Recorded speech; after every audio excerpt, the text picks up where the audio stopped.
Hello and welcome to Draft to Digital Self-Publishing Insiders. My name is Mark Leslie Lefebvre, and I'm the Director of Business Development with Draft to Digital, and I am honored to have in the virtual studios with me Chris Banks, who is the CEO and founder of ProWritingAid. Chris, welcome. Hi, Mark, and thanks for having me. It's good to be here.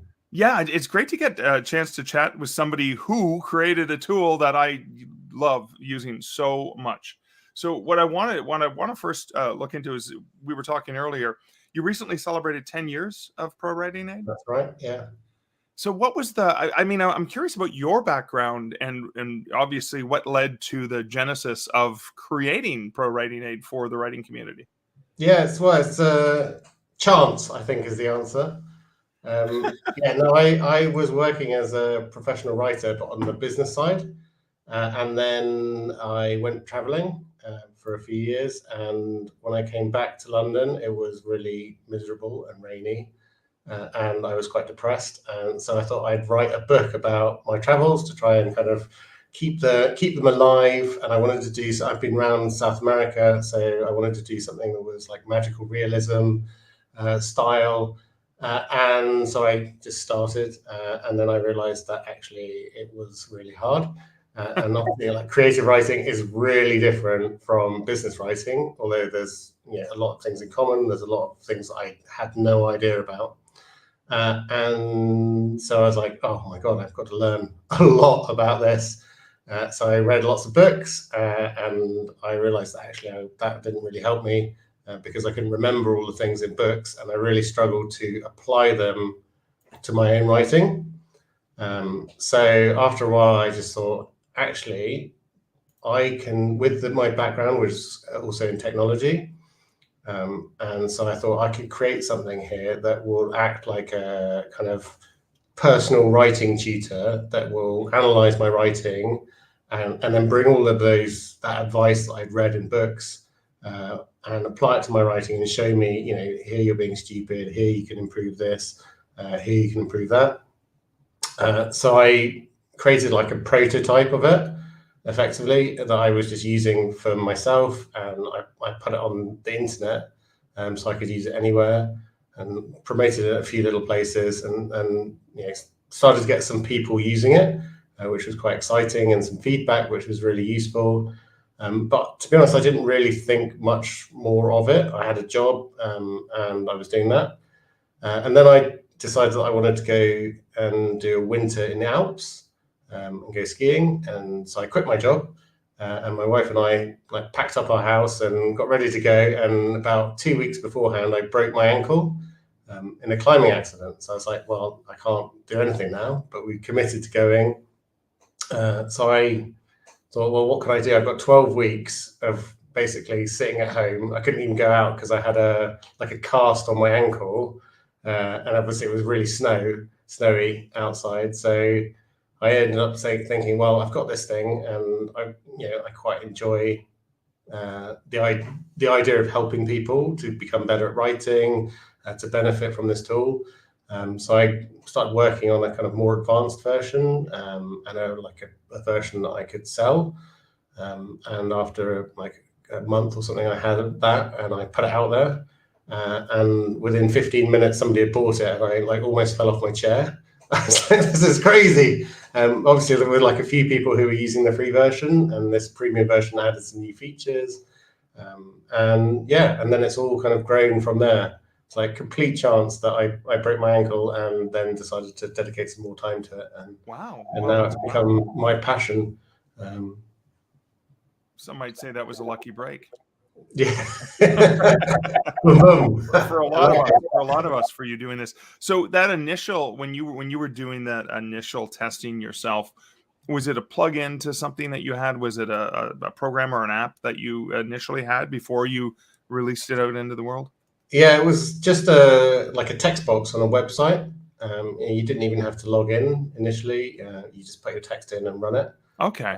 But that was one of the main problems, I think, was because obviously you have lots of formatting. Whenever you copy something from Office or Google Docs, wherever you're working, into the web, it always messes up all of the formatting, and it's really frustrating. Right.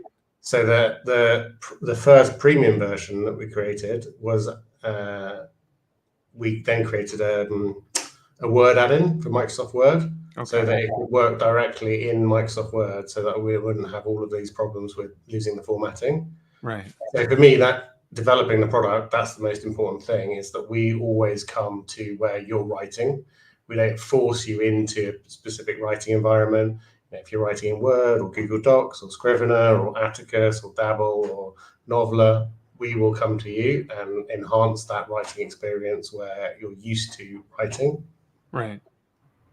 So for people who are not familiar with ProWritingAid, I'll start off with my layman's description, the way I describe it to other writers. So ProWritingAid is a tool that I leverage, and I have the plugin. I have the desktop. It's installed on my desktop, so it's not just available in Word with this really fancy.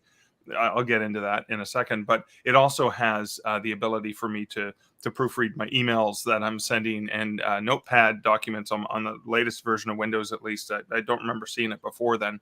Maybe it was my computer's fault, or didn't upload the latest one.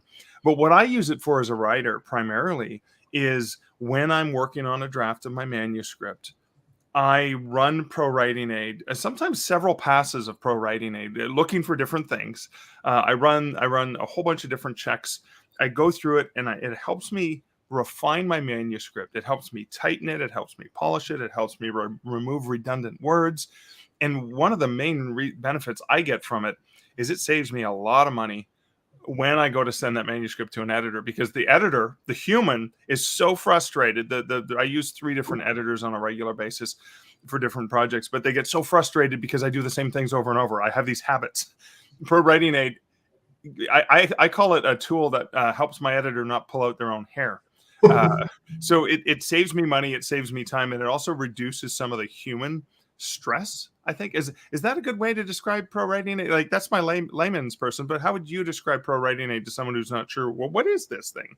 Yeah, I think that's exactly how I see it as well. Is, everybody has their own peculiarities, the mistakes that they always make. There's so many things that I've made so many times, but I just don't see it. You can become blind to your own mistakes. Yeah. So it really is like an objective eye on your work before you send it to a copy editor.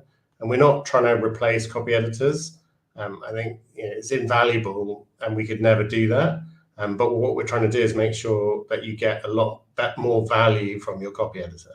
Right? Yeah. Imagine your copy editor's only got a certain amount of time that they can spend on your work, and you've only got a certain amount of money that you can pay your copy editor. Yeah. So we want to make the most of that time, and so it gets rid of all of the quick wins. There's lots of rules that we've coded that would be things that copy editors would generally just correct anyway. So if they don't have to do that, then they can focus on the more important bits, the harder bits that only humans can do. Things like plot holes, characterization, Right. that kind of thing. So you get a lot more value. Well, as you say, right, a lot more value from your copy editor, and you don't piss them off as much. Yeah, exactly. I mean, that's what I looked at. But you just reminded me of something that's really important. Is I look at it as saving time and effort and cost, because it means my copy editor doesn't have to spend as much time on my manuscript with the little things that a wonderful system like ProWritingAid can really help me refine. That may mean that copy editors may be able to take on more clients because the work's that much closer to prime time for them, so that they can take on more jobs as well. So I think it could actually help them in the long run if more authors used ProWritingAid. And exactly, and I think actually a lot of copy editors recommend ProWritingAid to their clients. Especially if they do kind of a manuscript evaluation first, they'll say, actually, you'd probably be best off using ProWritingAid, and then come back to me after you've done that. And the benefit for the copy editor is they get to work on the more interesting aspects of the manuscript as well. So that, for me, is like a big bonus for them. yeah, And that's why they recommend us, because they get to do the more interesting stuff and less of the correcting Mark's same mistakes again. I've told him 100 times. yeah. They don't have to eat the yucky vegetables that they don't like, that they're forced to. They get to skip right to the dessert part, the stuff, the meaty stuff, whatever, to play with analogies. Yeah, and I think technology in general for me is like, if I've always seen the benefit is if there's ever anything that you find really boring, then technology can help you to get rid of that problem. And a lot of what the product does, you could do manually, right? Like searching for all of the adverbs in your text, right? You could look through your whole text, find all of the adverbs and correct them all, but that would take a lot longer than us just highlighting them all for you. And now we've added something where for a lot of things, we can actually just suggest things that replace it. So generative AI has opened up a whole new area for us in terms of actually helping people more. Previously, the main problem with the tool was we could highlight things, but we couldn't always tell you how to fix it. We'd have to give you articles. You'd have to go away and work it out yourself, Right. and use resources like there's the Emotion Thesaurus, which is a really good resource for writing kind of more descriptive emotions and showing rather than telling. But that takes a long time. And now we can start to do some of that for you, at least to give you inspiration of the things that you might want to write. And so we hope to save even more time in the future. Well, and that's interesting because I use ProWritingAid, but I don't think I've yet leveraged those newer tools. Are those just relatively newer releases in the last 6 months or something like that? Yeah, so I think since the beginning of generative AI, obviously ChatGPT, there's a lot of controversy around people just writing stuff. Yeah, Whatever tool, you're always going to have people that abuse it. of course. But for me, the real benefit of generative AI is in terms of inspiring you and working together with you to give you more ideas, to challenge you as an individual writer to come up with something that's better, and to give you that inspiration. And that's where we're really focusing on integrating generative AI into ProWritingAid. Oh, wow. I love that because so one of the things I do as a writer is and I tend not to do this chapter by chapter. I tend to do the full shooting match, which means I go and get a coffee. I open up the Word document with the full manuscript, click on the little tab because I have it installed, the plugin to Word. Open up the little pro writing tab in the header, and then I usually select like a bunch of various things that I'm looking for. And one of the things it really helps me with is like you said, passive voice or passive sentences. You wanting to bring more action and stuff. So that means that there's elements or things I can check that will actually help me by potentially suggesting ways I can fix it. Not just saying, yeah, you got something here, it's not right. You should look at this. But it's actually, you can take it one step further without having to jump off into some other article somewhere. You can actually potentially get some constructive suggestions, I guess. Yeah, exactly. And so I think passive voice is a really good example where some of the passive voices we could rewrite previously. If he says something like he was like robbed by 3 men, right? That's a passive voice. We can change that and say 3 men robbed him. But often passive voice, it's not obvious who is actually doing the action. If it just says he was robbed, who robbed him? I don't know.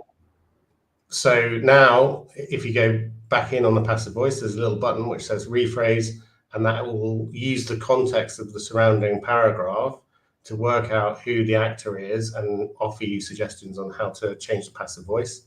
So it just saves you a lot of time by doing the work for you. I think passive voice is annoying because there's lots of copying and pasting and changing to him, and it's like really fiddly. And it's like easy to do if you know how to, but it takes quite a lot of time to do every single one. And experienced writers, right? I always say, don't worry about the passive voice when you're writing. Writing is about flow. Just get your ideas down. Right? Editing is where you worry about passive voice, you worry about adverbs, you worry about descriptive language. And that's where it gets very fiddly and it takes a long time, and we're here to save that time. No, that is so true, because once I start fiddling with the language, I've completely slowed down. I've stopped. I've got no forward momentum anymore. And then usually for myself, that's the end of the writing session. So I always trust the fact that I just want to get it out and then I'll fix it later. And I think also, like, if you're manually editing things, I find that's where I actually introduce the most grammatical mistakes. by mistake. Right? It's not that I don't know the grammar, but if you're cutting a sentence up, it's very easy to leave like part of it in the wrong tense or like case or whatever. So you actually end up introducing more grammar mistakes by doing the editing yourself. And if the program can do it, then it saves you 2 problems. I love that. And I know there's things like you can have it look for homonyms, and you can have it look for various easily confused words, you know, especially lately. I mean, the your, kind of there, stuff like that are ones that drive me insane when I see them on social media. Yeah, and this, you can set up your own rules as well, which I think is really important. For like, I have something where I cannot type the word strong without turning it into string. Yeah. And so I just have a rule where it just highlights string everywhere, because generally speaking, I want to write strong. Yeah. I apparently, I go as an author, I do a lot of book singings, not signings for some reason. That's the thing that I have. I slip on those letters all the time. So so one of the other things, so I'm in Canada. You're in the UK. Yeah. I'm actually in Spain, but I'm from the UK. a lot of folks are in the US.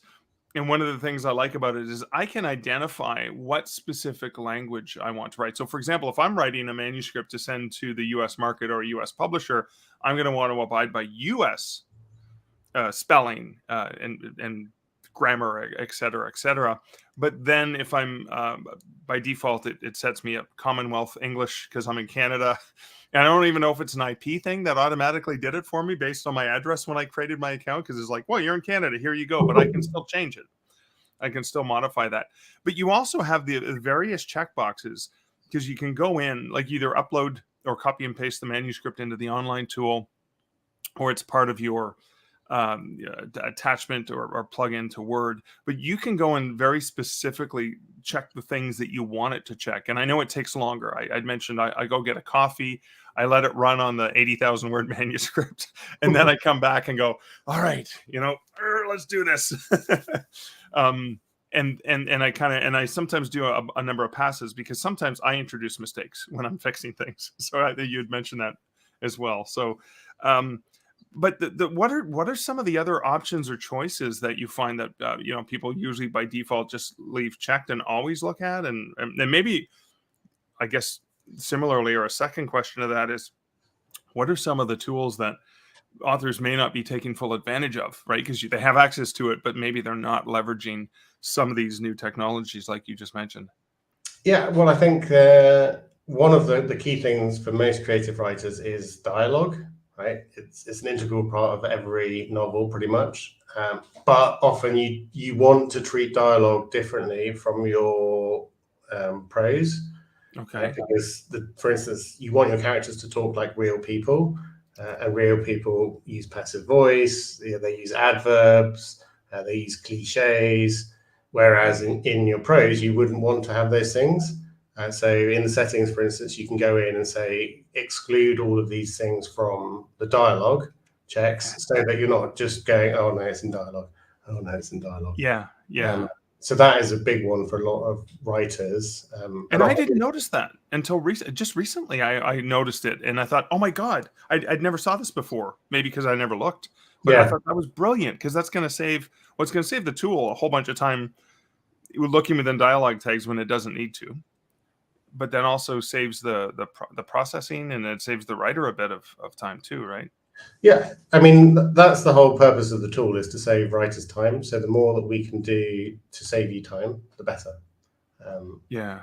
But yeah, I mean, and then in terms of sort of new features, again, generative AI has opened up things that I would never have dreamt were possible. I think it's the most exciting time for me now since I started the product, because there's so much more that we can do to help people. Right. So one example is we've just introduced a critique report, which is much more of a sort of developmental editing tool.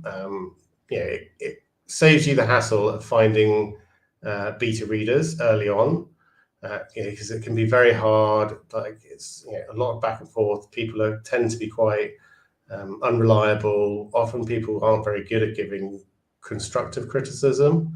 Right. So what we've done is we've created a critique report in ProWritingAid that effectively does that, and it gives you feedback on a variety of different things on your scene. Is the conflict in this scene? How effective is that conflict? How is the atmosphere of the scene? How's the character development? Are these characters believable? Are they contradictory? That kind of thing. So this is a massive area that we can start to help with now. Yeah. And it's really exciting because it's just so new. And I think a lot of people really struggle with it. Right? Yeah. You ask, I always use my sister as the person that gives me that feedback. Yeah. I think she's getting a bit bored of asking me, of me asking her now. So this gives me an opportunity to get that earlier feedback before I then pass it on to the people that I trust to get feedback from. So again, yeah. And that's so Beth had sort of said there's another program which will remain unnamed out of respect for our guest that claims it can help with developmental edits. Does ProWritingAid have this kind of feature? And it sounds like this is either in development or parts of this already exist in ProWritingAid. Yeah, well, I think I can guess the product, and actually what we're doing is quite different. I think they're looking at your whole book overall and helping you sort of with the flow of the whole book, whereas we're currently focused much more on like scene by scene basis. So you put in a chapter or a scene and it will give you feedback at that level. We're not trying to give you feedback on the entire book overall. Gotcha. Okay. With the idea that that fits much more with the sort of line editing features that we currently have. Right.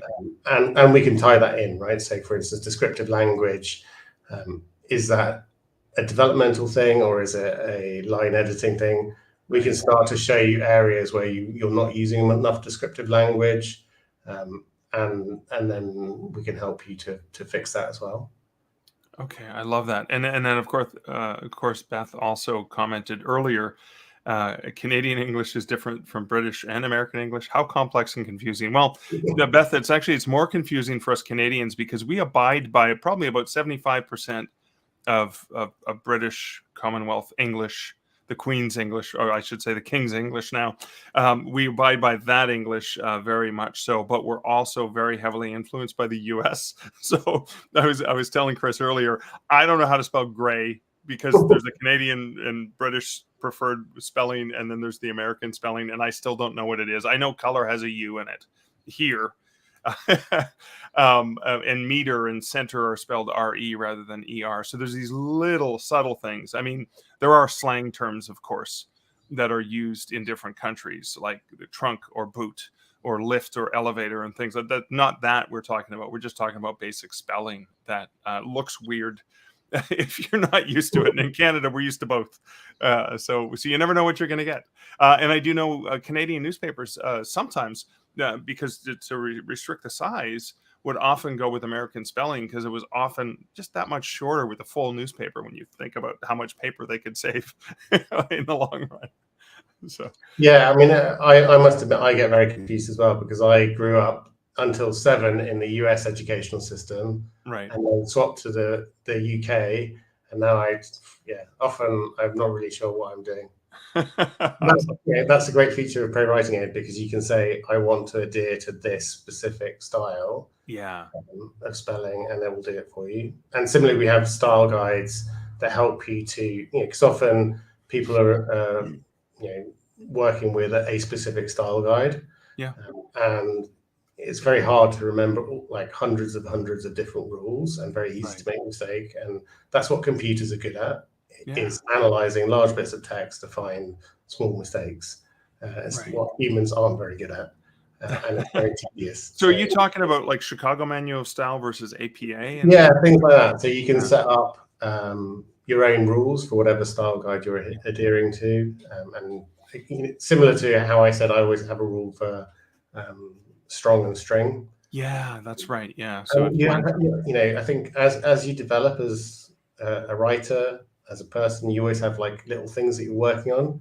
I'm working on at the moment not using the word things because it's super vague, right? Like if I Yeah, say yeah, it doesn't mean anything, so yeah, your reader's not going to understand what it means. right. So you just need to get rid of it and be much more specific. Yeah. And so at the moment, I have a rule that every time I write the word things, which turns out to be multiple times a day, it chastises me for it. And then Yeah, I think, actually, what do I mean by things? right. It actually really clarifies your own thinking about things. I used it there, see? uh, now I'm picking myself up. Yeah, But it really clarifies your own thinking. If you say, I went on a course and I learned lots of interesting things, well, what actually did you learn? Right? right. You actually have to Yeah. enumerate those things, and then you're like, that's really good. I learned some really valuable lessons on that Oh, course. that's great. I love that. Well, I was thinking about some of the rules and that, and I know. Well, the first thing is that there's a custom dictionary. So I write an urban fantasy series, and I'm using terminology that the way I spell paranormals, for example, has a capital P because the paranormals are a group of people, and Yeah, so as opposed to paranormal with the lower P, so it knows that that's not a mistake. But it also has other things like names and special ways of spelling, like the way that I spell fairy is more like the ancient earlier ways of fairy rather than the modern spelling, names and places and stuff like that that are just part of the dictionary. But does that mean then that I could potentially, one of the challenges I have is my character has enhanced sensory abilities like scent and hearing, so he's constantly scenting people's emotions and yeah, stuff like that. So there's a lot of overuse of the word smell, scent, and odor, and all these things. So there's like, I bet you there's probably a way I can help use that to help me catch the fact that I use the word smell 50 times on one page or something like that. yeah. Well, so there's two things. First of all, we have an overused words report where you can add your own overused words. So you can Yeah. specifically say, yeah, am I overusing this? And it checks versus published literature to give you a kind of guideline, and then Yeah. we'll highlight it.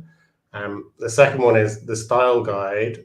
I think one of the examples you said was paranormals, and you always want to spell it with a capital P. Yeah. Yeah. You can add that to the dictionary, but you can also add the opposite, which is a rule that if it's spelt with a lowercase p, it highlights it as a mistake. Ah, Because obviously that's easy to do with your example of right. fairies, right? It's easy to just accidentally spell it in the old way. It wouldn't be Right. picked up otherwise, but you can create a rule that every time it's spelt in the normal way, it's picked up as a grammar mistake and highlighted to you. Oh, wow.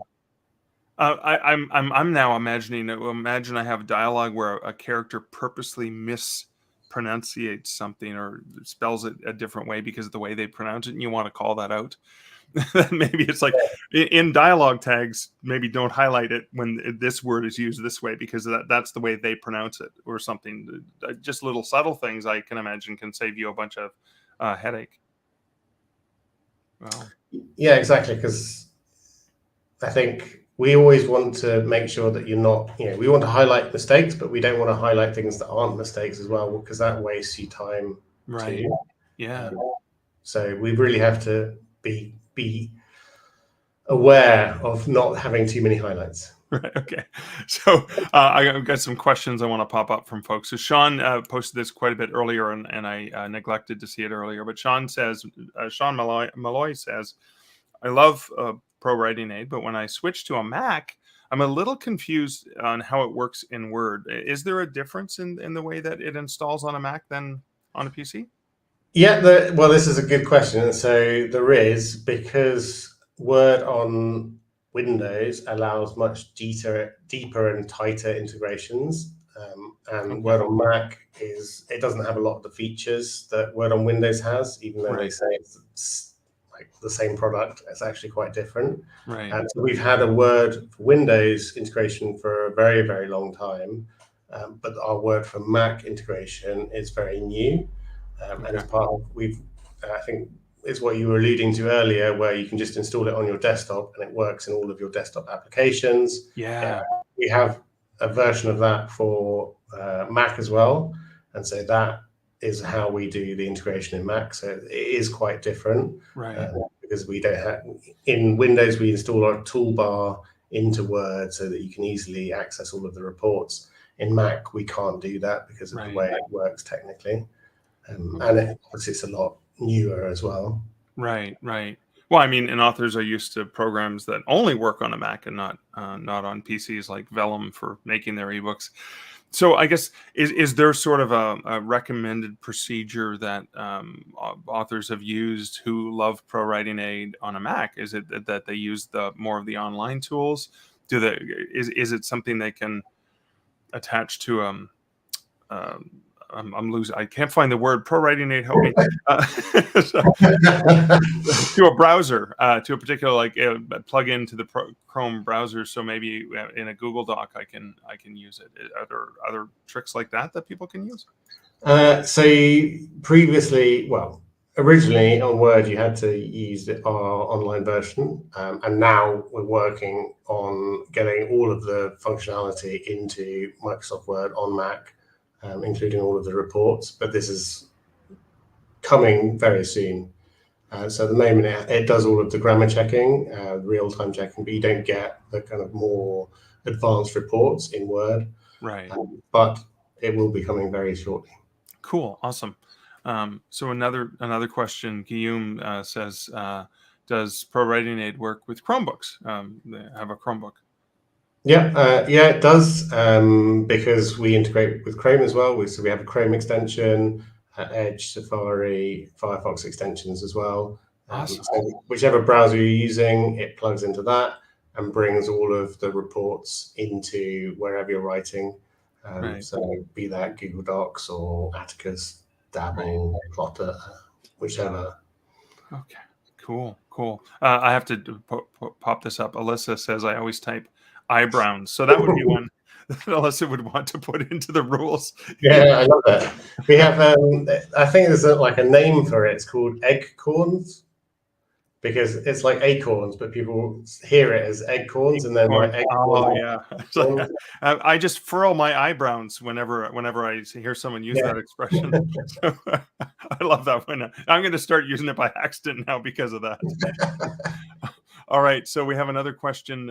Another one from Beth. Beth Cox says, "Can ProWritingAid help with character consistency? For example, eye color, age, etc." Because Beth says, "I forget those details, and my character's height changed several times in a book." Ugh. It's a good question, and it's not something that we currently do, but it's something that we are looking at, like allowing you to have a character profile and then checking every chapter of your book against that to say, is everything in this chapter consistent with that character profile? Oh yeah, I can use that. Lexi also says, I've forgotten one of my characters wore glasses for several chapters. So many missed opportunities.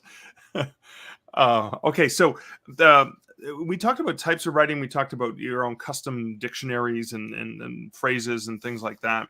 But there's also another thing I noticed when I was playing around in ProWritingAid last week was you can specify, and you'd mentioned this earlier, business writing as opposed to creative writing. But ProWritingAid now has the ability for you to say, no, this is formal, this is fiction, this is how deep can you go in specifying the type of writing? Is it, business writing, casual, conversational style, fiction, creative, or are there other elements like that? Yeah, it's a really good question. Obviously, I think we go deepest in creative writing, but we also understand that creative writers also work and type emails, query letters, all of those other things. So they want to use it for everything. Right. But there's some rules that you only want to apply to your creative writing. So that's why we allow you to change it for whatever the circumstances are you're using it. So you're not getting things that annoy you when you don't need them. But in creative writing, we have, and I don't know if you've seen it, in the summary report, you can compare your writing to your favorite authors and to your genre. No, I didn't see that. That's so exciting. Yeah.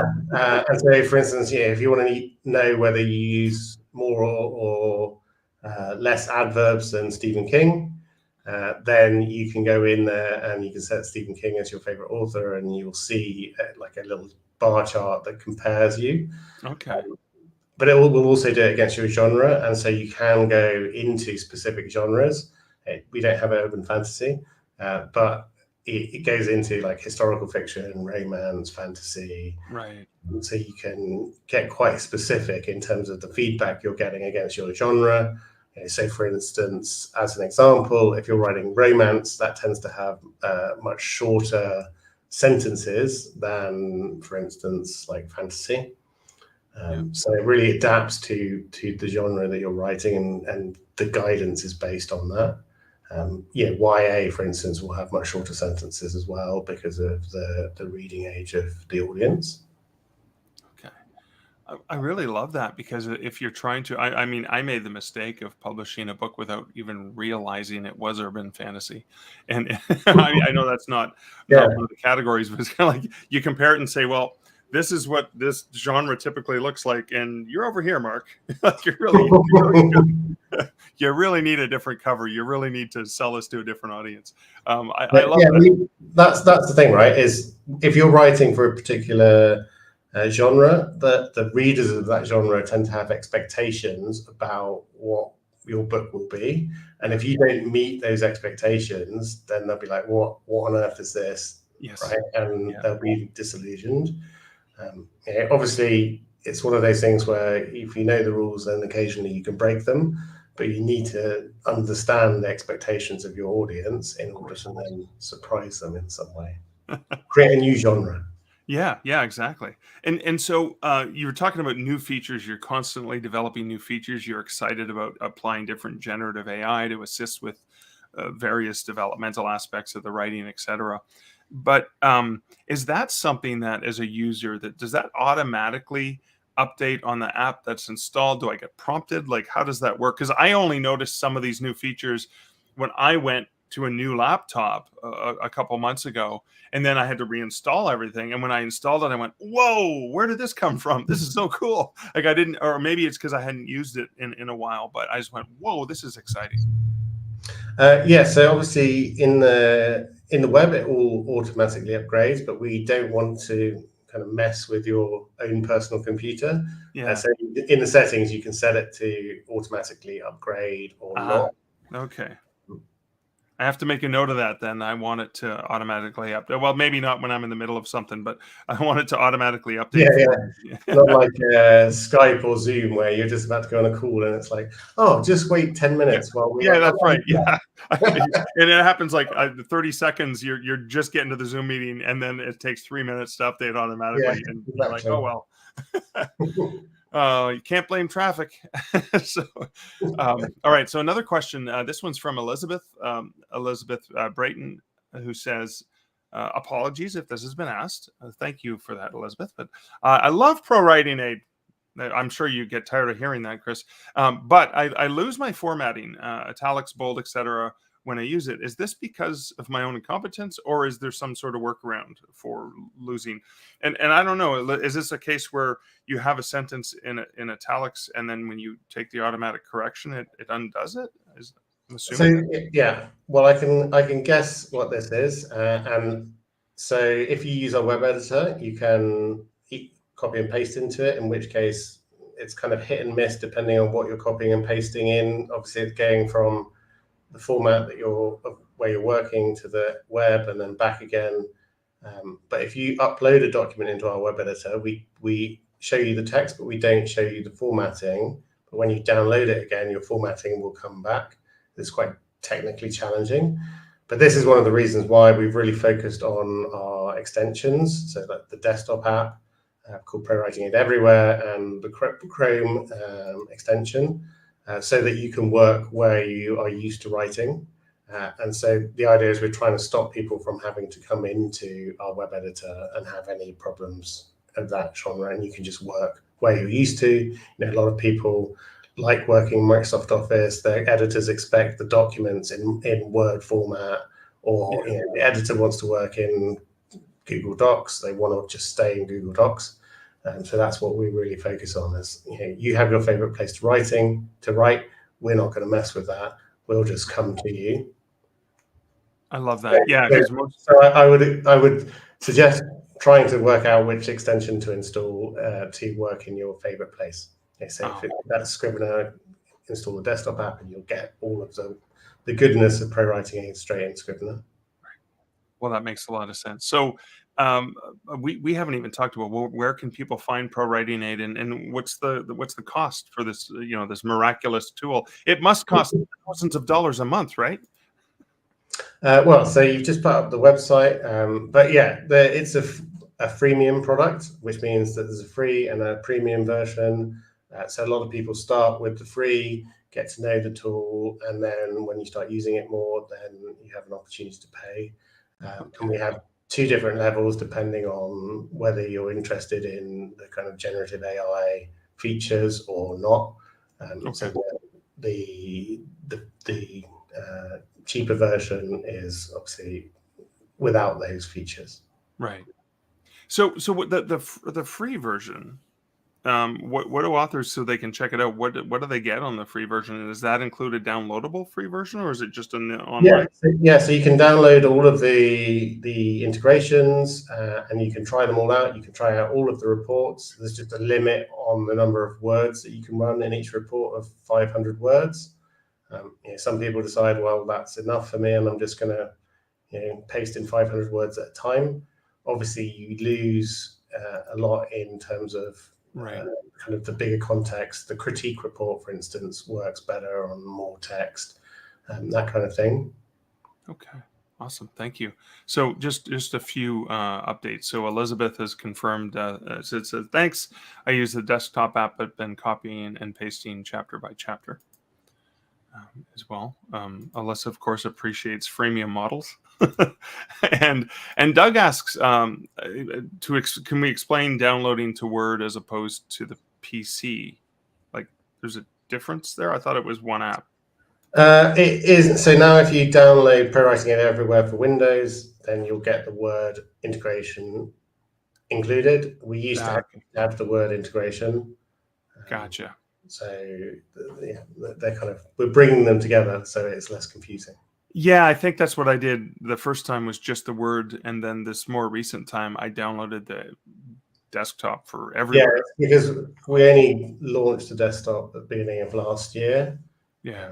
So that was probably It was my previous install. Yeah, that's what it was, and I went, whoa, this is so much more powerful. Well, we need to do a better job of keeping you updated, Mark. On well, I mean, it probably I have a uncontrollable inbox, so it was probably there as an update. Hey, did you know I had this available? So that's cool, and you can do it monthly, you can annually. The different ways of purchasing it. Yeah, exactly. We want to be flexible. There's also like a lifetime one as well, because I know that some people really dislike subscriptions as well. Yeah, I think I see. I don't even know what the cost is anymore, because I think I purchased a lifetime. There was a deal that was had at some point, and I went, "Oh boy, I gotta jump on this," because I was using it enough to know that this was going to be a good deal for me. So awesome.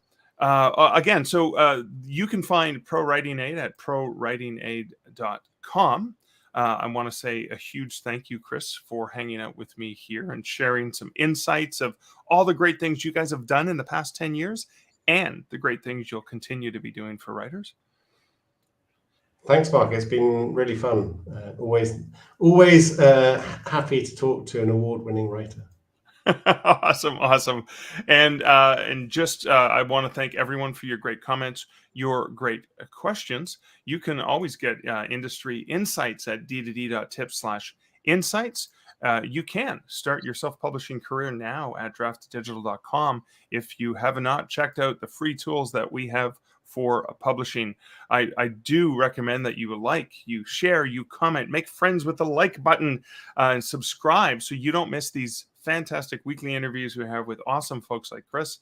But be sure to bookmark d2dlive.com, and like I said, sign up for an account at draftdigital.com. And Chris, thanks again for hanging out with me today. Thanks, Mark. All right, now let's cue the old ad that ends this program. Ebooks are great, but there's just something about having your words in print. Something you can hold in your hands, put on a shelf, sign for a reader. That's why we created D2D Print, a print-on-demand service that was built for you. We have free, beautiful templates to give your book a pro look, and we can even convert your ebook cover into a full wraparound cover for print. So many options for you and your books. And you can get started right now at draftedigital.com.